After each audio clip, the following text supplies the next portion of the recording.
Yuk kita masuk ke ayat yang ke-6. Sekarang kita akan belajar tentang logika berpikir. Ya. Pelan-pelan. Jadi kalau kita ngaji tafsir dengan benar, itu pasti cerdas. Ya, dan cara berpikirnya itu jadi runtut, terukur. Bapak Ibu sekalian, saya ingin gambarkan begini dulu. Saya ingin kasih contoh sebentar ya.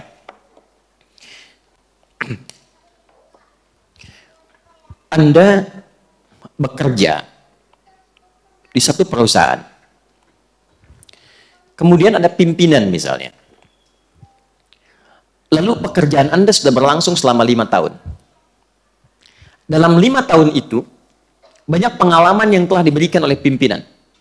Diberikan arahan, diberikan petunjuk, diberikan bimbingan.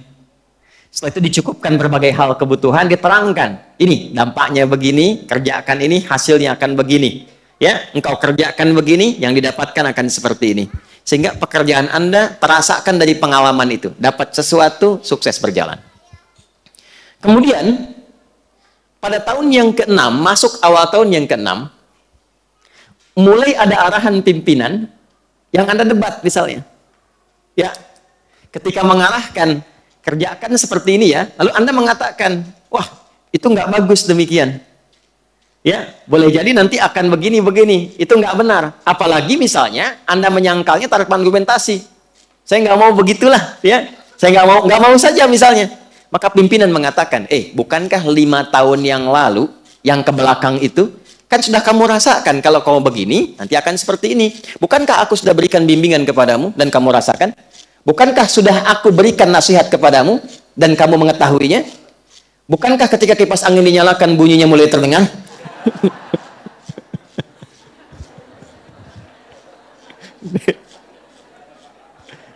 Tadi nggak ada kan ya? Bagaimana kalau dimatikan saja supaya saya nggak bersaing ya? Baik, nah alhamdulillah. Bukankah bunyinya sudah tidak ada gitu ya? Ya masih ada. Nah, jadi pimpinan ini ingin menerangkan semua kontribusi yang telah dirasakan oleh bawahannya. Ya. Telah dirasakan oleh orang yang mengikutinya selama ini dan dijelaskan dan itu terasa. Memang sudah dirasakan, dinikmati, dijalani dan sebagainya. Kira-kira kalau ada orang berargumentasi dengan Anda dan menampilkan segala yang telah kita rasakan manfaatnya, hasilnya, masih bisa menolak nggak argumentasinya? Masih bisa menyoal nggak? Ya? Atau Anda datang kepada orang tua, mendebat kepada orang tua sesuatu, lalu ibu Anda mengatakan, kan mama yang mengandung kamu, melahirkan kamu, merawat kamu, sudah memberikan arahan kepada kamu, mama sudah mengalami semua ini, kamu akan ke tempat itu, mama sudah pernah ke sana, kan sudah mama tunjukin juga, kenapa mau maksa ke sana? Kalau sudah dirasakan, diberikan penjelasan dengan nyata dan kita rasakan sendiri, apakah masih mungkin kita menyoal? Oke, sekarang dengan cara yang sama, dengan argumentasi yang sama, dengan logika dan cara berpikir yang sama. Ada orang-orang yang menyoal Al-Quran. Al-Quran itu firman siapa? Oke, satu. Premisnya satu. Al-Quran firman Allah. Oke? Allah itu Tuhan bukan? Maha kuasa tidak? Maha segalanya tidak? Baik. Semua yang bersumber dari Allah benar tidak? Yakin? Baik. Sekarang Allah tampilkan, aku beri contoh, kata Allah. Siapa yang membentangkan bumi? Siapa yang menciptakan bumi? Membentangkan di dalamnya semua yang ada di bumi sehingga nyaman untuk dijalani aktivitas di dalamnya. Siapa? Siapa yang menurunkan hujan? Siapa yang menumbuhkan tumbuhan? Kalau Anda yakin semua itu dari Allah, lantas kenapa Anda menyoal firman Allah? Maka dari itu, ketika ada orang-orang yang menyoal firman Allah dan disebutkan di ayat 1 sampai dengan 3, yang pekerjaannya cuma iseng nyoal, dan diingatkan di ayat yang keempat dan kelima, tidak mampu juga untuk meredam apa yang mereka lakukan, maka disentuh bagian terakhir. Yang pertama kan sudah bagian tertinggi di hatinya, ya kan?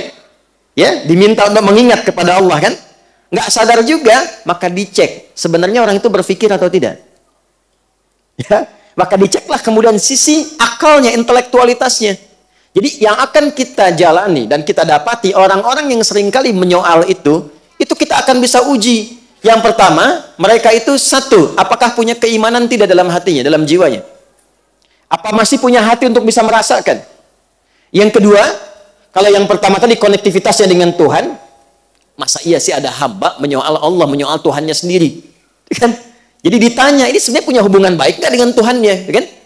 Atau yang kedua, kalau memang dia merasa tidak bertuhan atau tidak punya hubungan baik dengan Tuhannya, masih berakal nggak? Karena hanya hewan yang tidak berakal. Ya, kalau ada burung beo menyoal sesuatu, namanya beo. Tetap hewan. Tapi kalau Anda kan manusia punya akal. Perbedaan antara manusia dengan hewan itu terletak kepada akalnya. Maka di ayat yang ke-6 sampai ayat ke-14 disebutkan dulu jalan untuk logika berpikir supaya dia merenungkan, masih punya akal nggak? Jelas?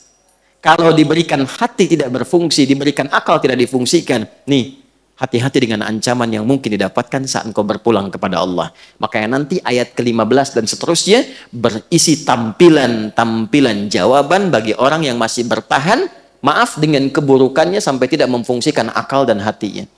Jadi kalau ada orang beraktivitas, baik dengan lisannya, pekerjaannya, tindakannya, dan tidak menggunakan akalnya untuk berpikir dari apa yang ia kerjakan itu, mau korupsi, dia nggak mikir apa dampak dari korupsi itu. Mau mencuri, dia nggak berpikir apa dampak dari pencurian itu. Dan dia tidak menggunakan hatinya, nuraninya ketika mengerjakan perbuatan maksiat itu. Apa yang akan dia dapatkan saat dia berpulang ke hadapan Allah?